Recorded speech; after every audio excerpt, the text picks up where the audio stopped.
What's up, YouTube? Good Monday morning. How is everybody? We are rocking and rolling here today. We got a couple of cool projects down here on this end of the shop. Steve and I are kind of working together down here on this end, and just going to show you all a little bit about what we're doing.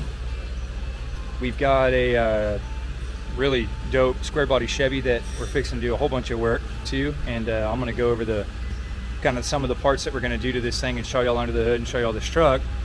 And yeah, we're gonna do that here in just a second. In the meantime, I'm gonna show you the truck that Steven's working on that we should have done here pretty quick. I don't think it'll be wrapped up this week, but it's been a long time coming, and we just got a decision from the customer to go ahead and rip the entire factory harness out of this truck and go a little bit more race truck kind of direction. So let me show you this thing. What we've got is I believe the truck's an 01 or 02 quad cab VP truck originally, and this guy's a good friend of Steven and I.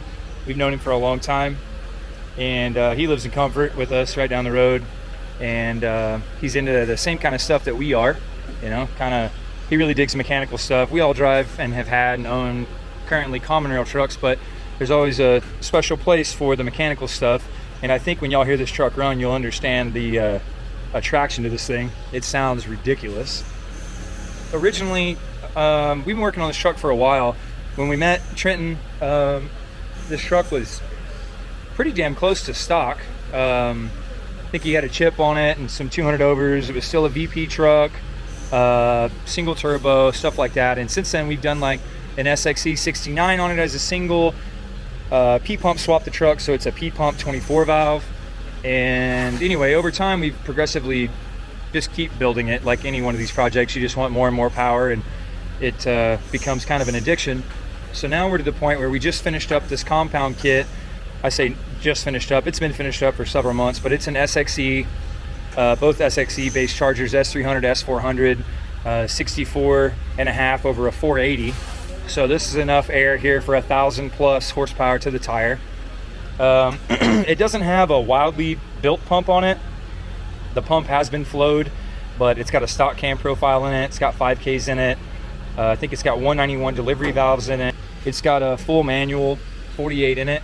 Actually, it's a 47 RE, but they're very similar. We built the cage here in-house, and it's coming along. It has been coming along for a long time. Just one of those projects that, you know, when you've got a bunch of these to do, they can drag on. Steven just finished earlier up this morning ripping all the factory harness out of this thing. You can see it stripped down pretty bare. We're trying to get this thing down to just the very basic electronics that are required to operate. This is all what came out from under the hood and inside the cab of the truck.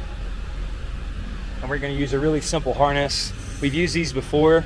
It's a Speedway harness. They're a few $100.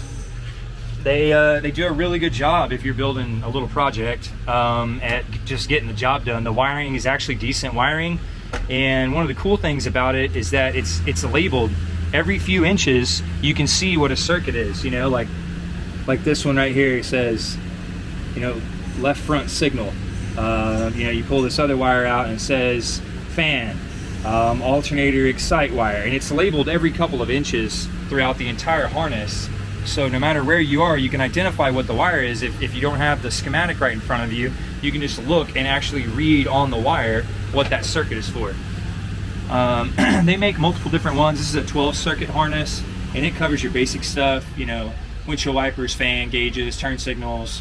This is labeled as a coil. We'll use that as the 12 volt ignition to turn the shut-off solenoid on, or the fuel pump or whatever. But there's other stuff that is here: horn hazard, AC heat, fan relay, horn relay. So you can actually, you know, add circuits to it, even if it's a race truck or a very basic setup as far as luxury items. There's still several circuits that are there available to run your accessories. You can even get them in, I believe, an 18 and a 21 or a 24. You run power windows, you know, stuff like that. It's a really good harness for the money, and we've used them a whole bunch of times, and they're really, really simple. So that's what we're going to use on this truck. Still got quite a few parts sitting in the bed of the truck back here. Some Kirky seats that we're going to throw in. It's got a nice fuel cell that we did. Got a fan posted up back here for the transmission cooler. We're gonna finish up the console in this thing, and which we just broke a piece of metal here in the shop, and machined this piece out to the adapter for the shifter, and you know, just basic stuff. We're gonna put turn signal, momentary switches and stuff, so the truck will pass inspection, but it's a whole lot more simple setup and a lot less stuff to fail. So anyway, that's some progress on that thing. Steven's rocking and rolling on that. We'll have a lot more to show in the future. Right now, the truck, Steven's over here checking out. What's up, Steven?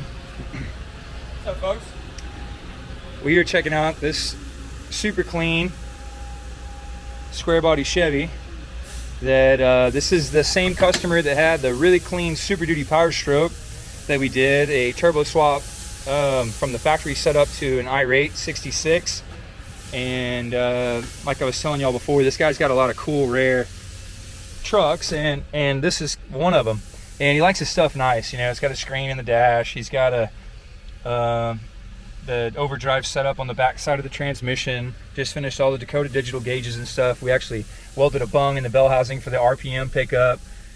Truck's got, you know, cold AC. All the interior stuff's in here. You know, the plastic trim is all in good shape. There's good color and all of the stuff. There's a little crack, you know, it's got one crack in the dash. Actually, it's got two or three, but they're small.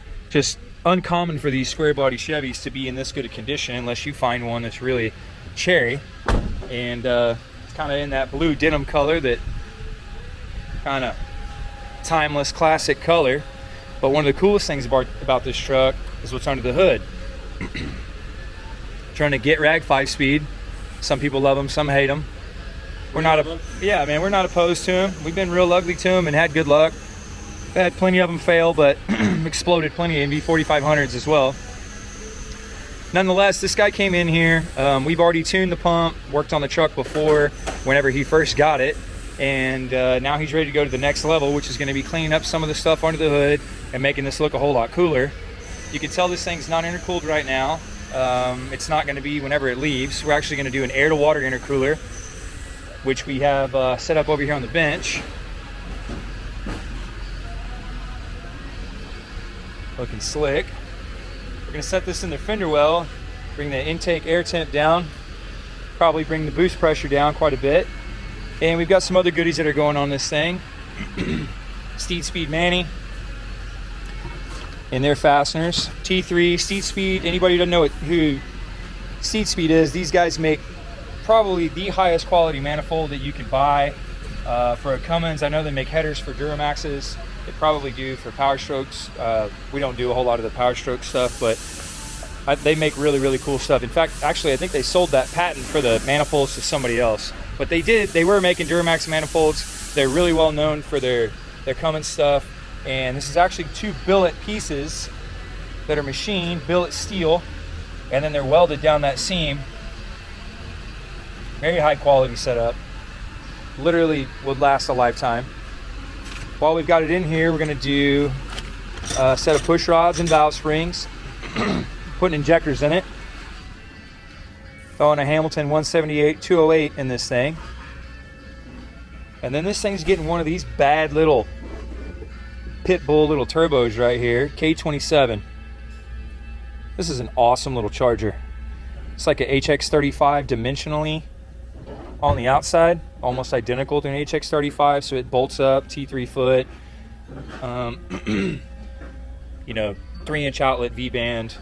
The same on the compressor outlet matches your factory setup, so you can use a lot of your factory components on a Cummins truck. If you have an intercooled truck, your outlet cast horn will actually bolt on a V-band of this thing.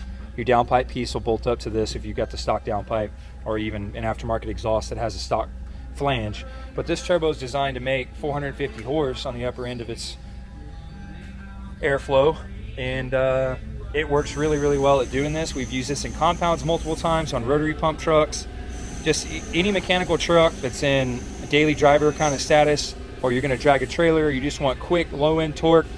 It's hard to beat that turbo out of the box. That thing works really, really well. Y'all go check out K27, read up on those things. Excellent little turbocharger. And this truck is going to rip after we get all those pieces thrown in this thing and get it tuned up. build the piping to and from the intercooler along with the coolant lines and stuff. We're gonna throw a clutch in this truck, and then we're gonna add some fuel and get this thing dialed in and show y'all how this thing runs. We are sitting with, we got the valve covers off. Steven's pulling, well, I thought he was pulling and stabbing a stud at a time. We did that initially when we first saw this truck. He's got the manifold, the factory turbo and manifold pulled off this thing. Right now we got these upgraded studs that are installed. Looking baller. This is from, they come with the Steed kit. This is actually from Fleece, or ARP. And they're a really good fastener setup for keeping your manifold attached. Just a nice stud, really nice cap nut. So he's got that stuff installed, making progress. Got Getting the studs. Speed. Yeah, man, look at this thing. Slick. Got the studs set in the manifold for that guy. Getting ready for all this other business. Got these junky, I say junky, man. I can't call them junk. They're just ugly looking. These actually work really well. Factory manifold fasteners, but they look junky. Getting ready for this bad boy to go on here in just a minute. Turbo that came off. Bunk. Turbo going on. Sweet.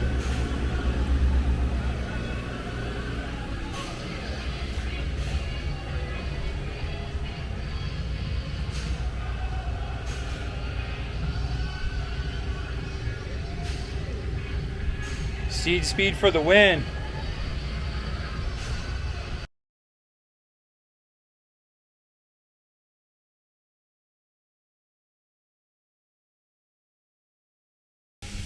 So we got the turbo mounted up, looking slick. Yeah, sitting on the Steed. Nice fasteners, studded, very, very nice. I gotta rework the AC over here for the air to water to sit, because this guy here is gonna 90 right into the air to water, come out here and tie in back there. So I don't know if we're gonna have to get new lines made or what, but that thing air there needs moved. Making good progress, broski. About to have the oil. Let's get down here and take a look at the front side of this business. So what he's doing right now is we pulled the front cover off of this thing, and there's a couple things that we're gonna do to this motor while it's apart. It's a 5-speed truck, so when you start hammering down, shifting gears and power bombing, you can slip the drive gear on the front side of the crankshaft. We've done this for years. We probably haven't shown y'all one of those since we've had a YouTube channel. We did weld the crankshaft on demo mats as well, because you can see the roll pin that's right here that's on the crank, and you've got press fit on this gear when it goes on, but then you have this dowel to keep it from slipping. Well, they slip sometimes. In fact, usually whenever you look at them, including this one, I don't know if it'll be clear or not, but if you zoom in, hang on, let me see. I don't know how to zoom apparently, but you can see that it's already side loaded to one side of that pin. And over time, even if it doesn't shear completely, you end up losing cam timing to the crankshaft.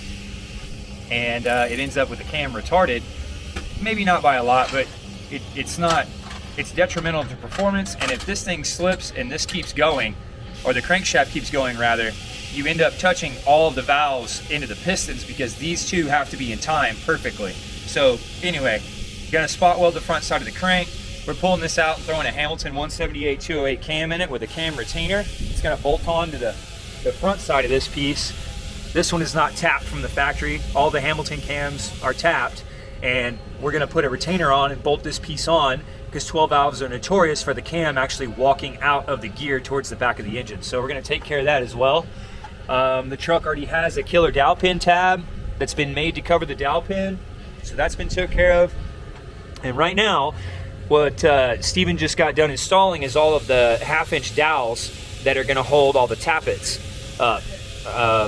This is all your 12 valve, everything all the way up until late model 2019 runs a solid tappet in a Cummins. They don't have hydraulic lifters. But what we do is you take a 1/2-inch dowel, you kind of use a piece of sandpaper or the grinder, and you bevel the very end of that dowel and you drive it down into the tappet.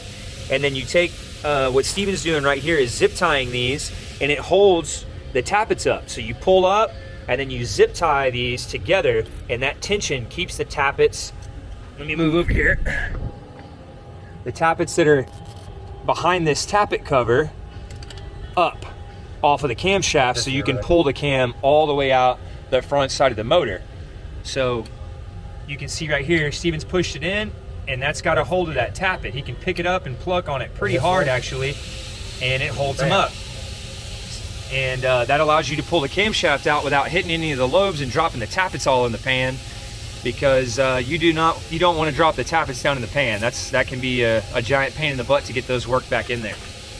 So here's the stock camshaft, and actually is in good shape. I don't think this motor has very many miles on it, but that's what it looks like.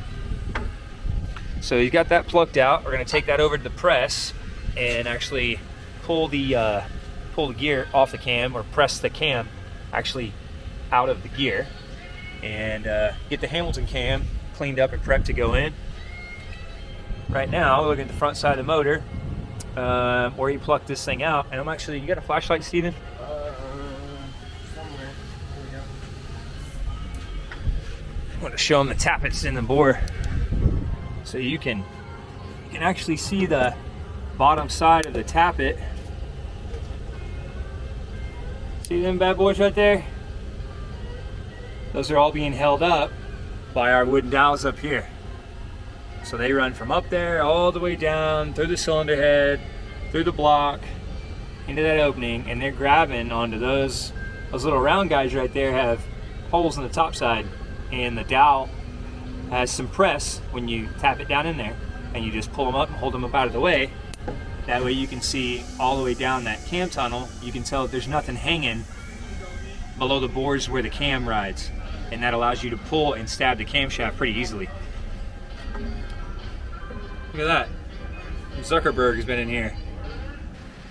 Okay, so we are fixing to press the cam out of the cam gear.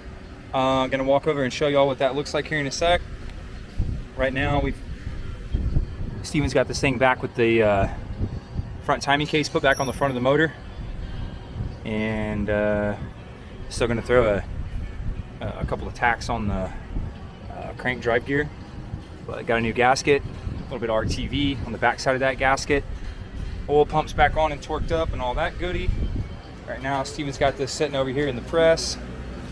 And what we're doing is pressing the cam itself out of the center of the cam gear.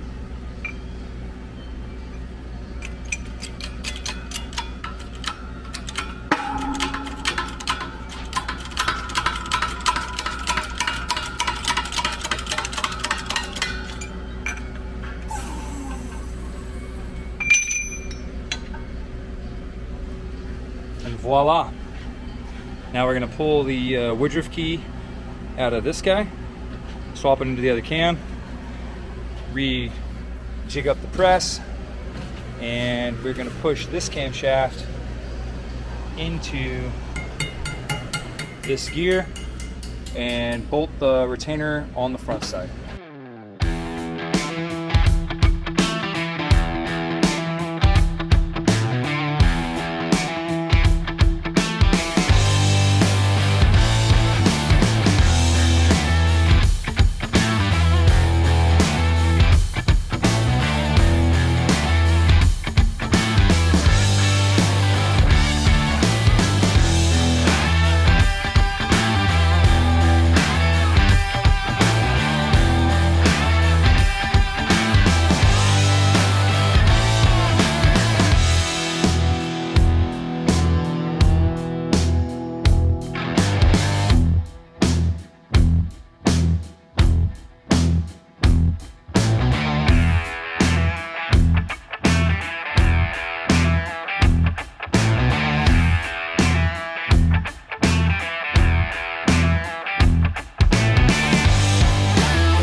Last one's a little bit of a pain in the ass, but you gotta just be patient.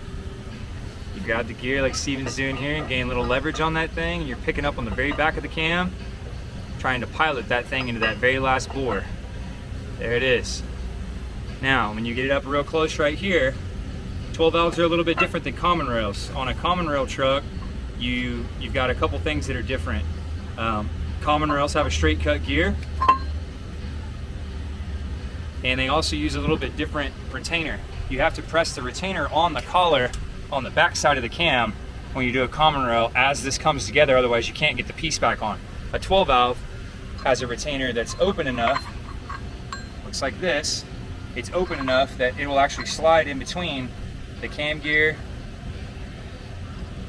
and the back or the front of the cam, and it sits right in there, and that's your retainer, so that when this thing begins to thrust, the back side of the gear pushes against that retainer plate. We're also going to do a bolt-on retainer up here. You can see that this hole is threaded. See it in there? And we're going to bolt a piece over the front side of this that makes sure that the cam doesn't start to walk out of the back side of the gear. All right, guys, got the cam in. We're going to split the injection pump off the front timing case and get the gear off of that guy and all that stuff. Get ready to stab it on the front side and keep building it up.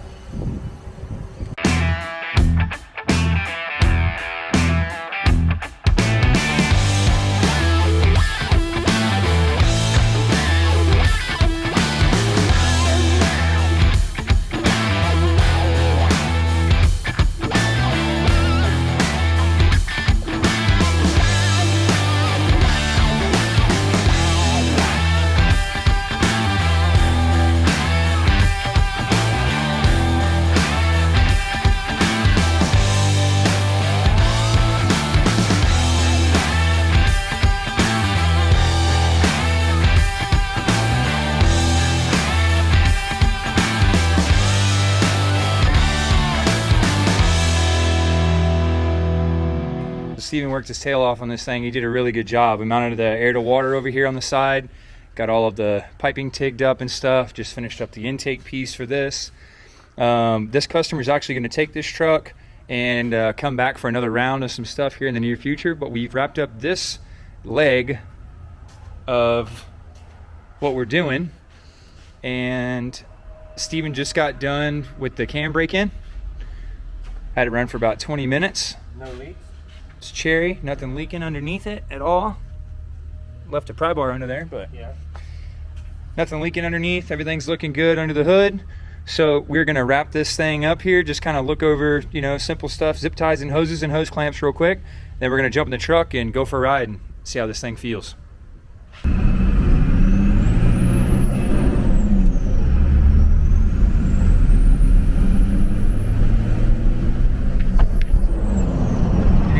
Bit of the fuel up, but that turbo sure sounds good.